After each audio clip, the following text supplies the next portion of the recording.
Hello guys! So ayan no, gagawa tayo ng vegetable apple salad. At ayan ang ating mga ingredients guys no. Kailangan natin yan ng suka, yan manamis-namis na yan guys. Yan no. Meron niyang bawang, sili. Yan, binabad na yan natin guys. At meron tayong Korean flakes dyan na chili powder guys.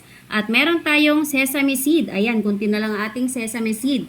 At syempre guys, ayan ang ating prutas at gulay. Meron tayong carrots, yan. Hiniwa-hiwa na natin ng pahaba. Julian ang hiwa natin dyan, o julian cut. Ayan. Siyempre, meron tayong pipino. Yan, hiniwa na rin natin na pa-julian.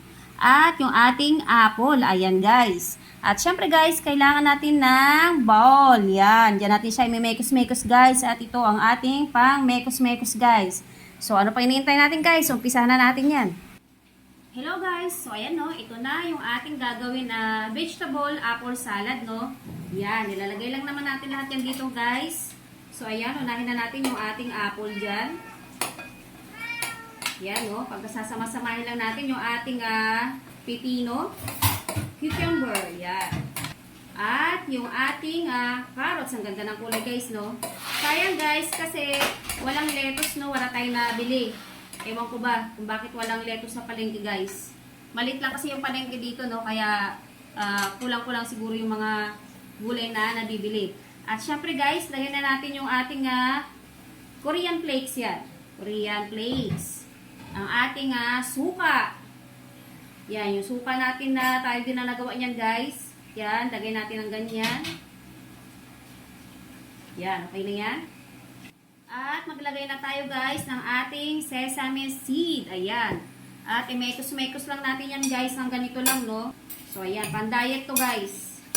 Diet na tayo. Ayan guys no, i-mekos-mekos lang natin ng mabuti yan. Siyempre guys, yung ating suka no, manamis-namis na yun no. Siyempre, pag ginawa nyo to guys, titimplahan nyo ng naayon sa inyong panlasa. So, tansyameter ang ating ginawa dito guys, no? Pati sa suka, saktuhan lang. Kasi guys, meron na talaga akong suka na ginagawa na talagang nakababad na, no? Yan, meron tong kunting patis, asukal, yung ating suka at bawang, yan, at saka sili. So, ayan. So, ayan, tikman na natin guys kung anong lasa, no? Yan, kuha tayo dito. Yan, gusto ko ng maraming sesame seed. Yan. So, ayan siya guys, oh. Oh, di ba? So, tikman na natin.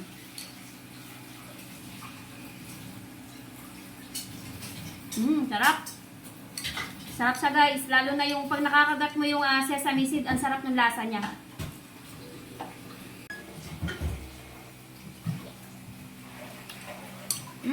Sa mga nagda-diet guys, ayos na ayos to. Masarap at sigurado ako magugustuhan niya. Sarap guys.